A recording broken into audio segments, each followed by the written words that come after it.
Good day everyone. Today we will continue our discussion further with the chapter units and measurement. So in the last class हम measurement of length के बारे में बात कर रहे थे. So today we will discuss measurement of mass, measurement of time and then a very important topic that is accuracy and precision. तो चलिए start करते हैं measurement of mass के साथ. Measurement of what? मास. ठीक है. So what is the SI unit of mass? Mass की SI unit क्या होती है? सब लोग जानते हैं, दैट इज केजी और kilogram. Now mass can be very small such as mass of atoms और मॉलिक्यूल, और mass can be very large such as mass of planet.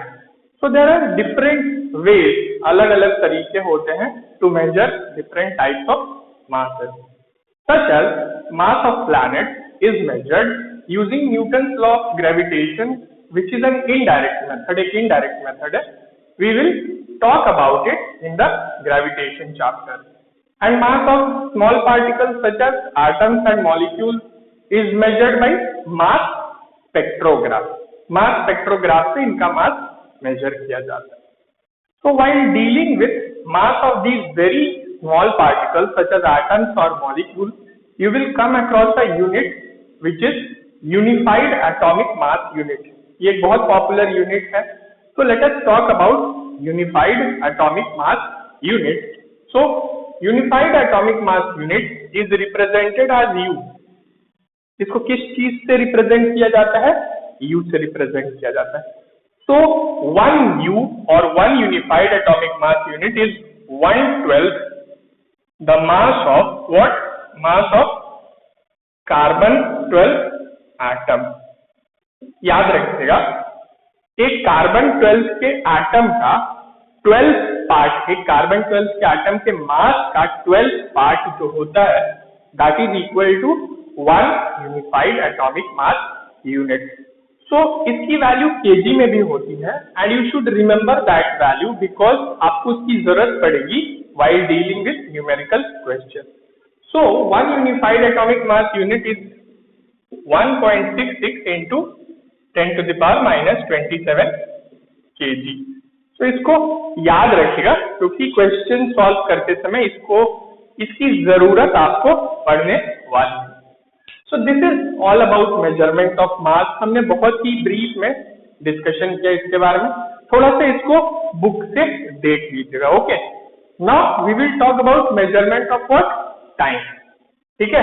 So let's talk about measurement of time.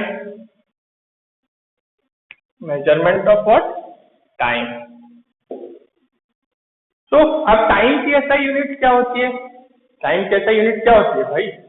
Second ही होती है time की ऐसा unit. और time को measure करने के लिए इंस्ट्रूमेंट क्या यूज किया जाता है? सब लोग जानते हैं, सबके घर में होती है, that is clock. So time को मेजर करने के लिए हम क्लॉक यूज करते हैं. But for very accurate measurement of time, बहुत एक्यूरेट मेजरमेंट ऑफ टाइम या बहुत एक्यूरेट मेजरमेंट ऑफ टाइम के लिए atomic clocks are used. Atomic clocks क्या होती है? Atomic clocks are special type of clocks which make use of vibrations of atom to calculate time. Time को calculate करने के लिए वो एटॉमिक वाइब्रेशंस का यूज करती हैं atomic clocks. So remember that atomic clocks are used for very accurate measurement of time, but they are not used in houses. घरों में हमें इतने एक्यूरेट टाइम मेजरमेंट की जरूरत नहीं होती. They are used for scientific experiment. So atomic clocks are used mainly for scientific experiment के लिए उनका इस्तेमाल किया जाता है because they measure time very accurately. So this is all about measurement of time. हमने इसके बारे में भी ब्रीफ में थोड़ा सा देख लिया, तो इसको भी पढ़ लीजिएगा. These are mainly theoretical type of topics. Now let us discuss a very important topic that is accuracy and precision. ये ऐसे दो वर्ड्स हैं जिनमें कई बार बहुत कंफ्यूजन होता है और कई बार तो आपसे ये भी पूछा जाता है कि what is the difference between accuracy and precision. So let us try to understand them very clearly. अच्छे से इनको समझने की कोशिश करते हैं. So we will discuss what? We will discuss accuracy and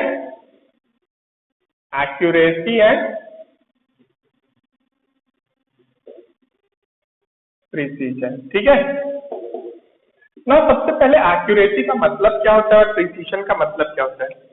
accuracy means जो हमारी मेजर्ड वैल्यू है वो एक्चुअल वैल्यू के कितने पास, हमारी जो मेजर्ड वैल्यू है वो एक्चुअल वैल्यू के कितने पास है, that is what is meant by accuracy.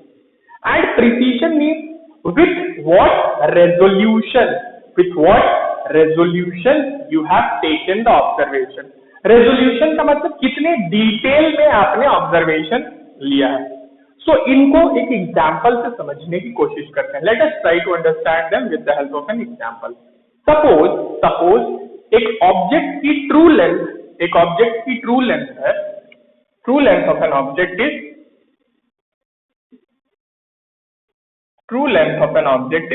3.678 metre, ठीक है।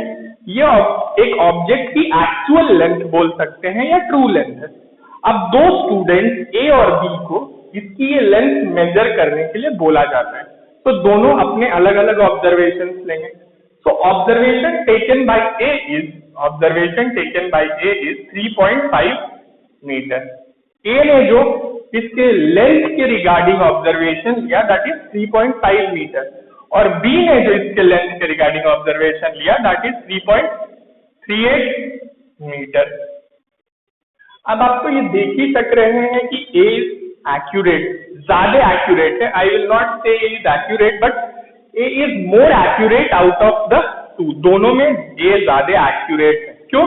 क्योंकि इसका ऑब्जर्वेशन एक्चुअल रिजल्ट के ज्यादा पास, ठीक है, ज्यादा पास है। This is what is meant by accuracy. यही एक्यूरेसी होती है, एक्चुअल ऑब्जर्वेशन के ज्यादा पास। Now B is more precise. ऐसा क्यों मैं बोल रहा हूँ B is more precise? Because B ने जो रीडिंग ली है that is of higher resolution. Higher resolution का मतलब वो ज्यादा डिटेल में कैसे है भाई? बिकॉज बी की जो रीडिंग है that is taken up to 2 places of decimal. So इसकी रीडिंग क्या है? ज्यादा डिटेल में। So B is more precise and A is more accurate. So this is the difference between accuracy and precision. याद रखिएगा इस अंतर को। Now let us try to take one more example. एक और एग्जांपल से इस चीज को समझने की कोशिश करते हैं। सपोज दिस टाइम, इस बार जो ट्रू लेंथ है एक ऑब्जेक्ट की ट्रू लेंथ है दैट इज 3 सेंटीमीटर, ठीक है। अब जो ऑब्जेक्ट है वो बदल गया तो उसकी लेंथ भी बदल गई। अब फिर उन्हीं दोनों स्टूडेंट्स को ए और बी को बोला जाता है कि इस ऑब्जेक्ट की लेंथ के रिगार्डिंग ऑब्जर्वेशन लीजिए। सो ए और बी दोनों 3 ऑब्जर्वेशन लेते हैं और फिर उसका एवरेज लेते हैं to report the actual observation. So A जो रीडिंग लेता है that is reading taken by A, क्या है वो? दैट इज 2.82 सेंटीमीटर, ठीक है। 2.82 सेंटीमीटर पहली रीडिंग है। दूसरी रीडिंग है 3.25 centimetre and third reading is 2.96 centimetre. तो ये क्या है? ये 3 रीडिंग्स हैं जो ए ने ली regarding the length of the object. तो इसका एवरेज ले लेंगे। तो एवरेज क्या है? एक रीडिंग का average for a comes out to be 3.01 centimetre, ठीक है, 3.01 सेंटीमीटर। तो इसका एवरेज 3.01 सेंटीमीटर है। सिमिलरली बी भी रीडिंग लेगा। So the reading taken by b are 2.83 centimetre पहली रीडिंग, देन 2.85 सेंटीमीटर दूसरी reading and then 2.89 centimetre third reading, ठीक है। अब उसी तरह से बी का भी एवरेज कैलकुलेट करेंगे। तो average of b comes out to be, कितना आता है एवरेज बी का? It comes out to be 2.86 centimetre, ठीक है, 2.86 सेंटीमीटर। अब आप देख करके ये बता सकेंगे कि ए इज एक्यूरेट है, ये देख करके ही पता चल रहा है। क्यों? क्योंकि ए की जो एवरेज रीडिंग है that is more close to actual observation के ज्यादा पास है ए की एवरेज रीडिंग। बट अब दोनों में प्रीसाइज कौन होगा, प्रीसाइज कौन होगा कैसे पता चलेगा, बिकॉज यहाँ भी 2 डेसिमल के प्लेसेस हैं, ए ने जो रीडिंग ली है और यहाँ भी 2 डेसिमल के प्लेसेस हैं। So out of these two, B is more precise again. फिर से B ज्यादा precise। अब ऐसा मैं क्यों बोल रहा हूँ, because look at the readings taken by B. B की जो रीडिंग है उनको देखिए आप, they are very close to each other। मतलब B जो रीडिंग ले रहा है वो ज्यादा कंसिस्टेंट है, ज्यादा डिविएट नहीं हो रहा है, जो भी रीडिंग ले रहा है उसमें कंसिस्टेंट है, 2.83, 2.85, 2.89, ठीक है। भले ही उसका एवरेज एक्चुअल से दूर है, एक्चुअल ऑब्जर्वेशन से दूर है, बट वो अपने रीडिंग लेने के जॉब में बड़ा कंसिस्टेंट है, ठीक है। But look at the readings of a, 2.82 centimetre and then 3.25 centimetre, दोनों में कितना डिफरेंस है।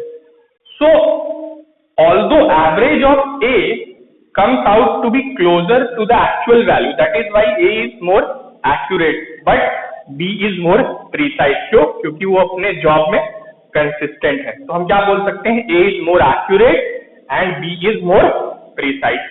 So kindly go through some of the examples given in your textbook और थोड़ा इसके बारे में पढ़ लीजिएगा टेक्स्ट में से। Very easy topic, theoretical type का ही टॉपिक है। So today we will keep it till here only. We'll continue further in the next class. Thank you so much.